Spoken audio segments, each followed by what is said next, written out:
Hi, my name is Bob Roth, and I'm the CEO of the David Lynch Foundation.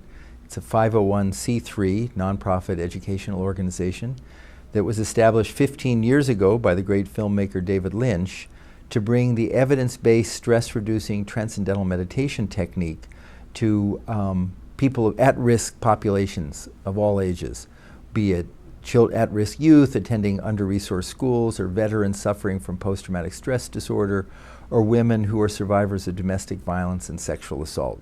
And one of the main focuses of our work is to bring the meditation technique through a comprehensive program called Quiet Time to public, private, and charter schools.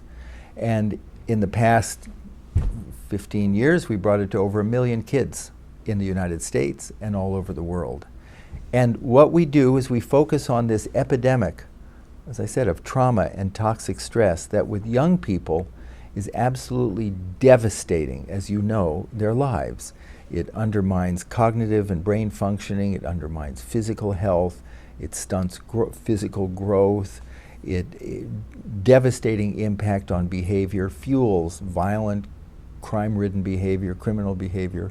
And really, there is no scale of what are we going to do? Give drugs to every child, some medicine, antidepressant or anti-anxiety or anti-stress drug for every child in America who suffers from trauma and toxic stress? Give them all talk therapy? Obviously, that's not a solution. So what we do is we bring this simple evidence-based program we call Quiet Time to schools where kids have a choice when they begin and end each school day with 10 or 15 minutes of quiet time. And they can meditate, they can do silent sustained reading, they could nap if they wanted to. Most of the kids want to learn to meditate. And what this does, what this is shown that it does, is it has a profound effect on reducing, as I said, physical stress. There is a chemical called cortisol, which is a hormone that's secreted by, as you may know, by the adrenal glands when we're worried or anxious about something. And then that creates more cortisol and then more anxiety, becomes a vicious cycle. Cortisol is reduced by about 10% with a good night's sleep, and cortisol levels drop 30 to 40% with 10 or 15 minutes of transcendental meditation.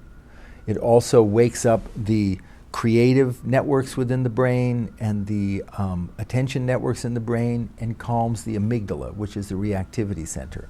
So I start off right away with all this science to say that this technique, this approach, Quiet Time, is an absolutely essential additive program in the school day. It's done at the beginning of the school day and the end of the school day, and has been found to reduce suspensions, expulsions, dropout rates, an excellent treatment for substance use disorder, for anxiety disorder, for bipolar disorder. This is all research published in top journals. At the same time, it improves academic performance and grades, graduation rates, and I know this is going to sound strange, kids report that they're happier. But Quiet Time is actually more than a program for kids. When we go into a school, the first thing that we do when we offer a Quiet Time program is we take a year and we offer it to the teachers and the administration and the staff.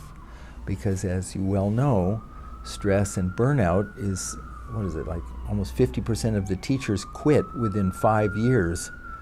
We're in New York City with sirens. About 50% of the teachers quit within 5 years because of burnout.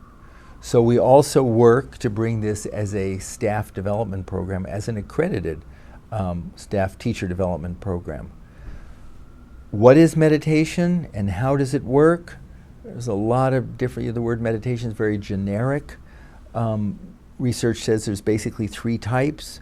Transcendental meditation is the most effortless, but there's one that's called focused attention, that's more difficult, that's clearing the mind of thoughts.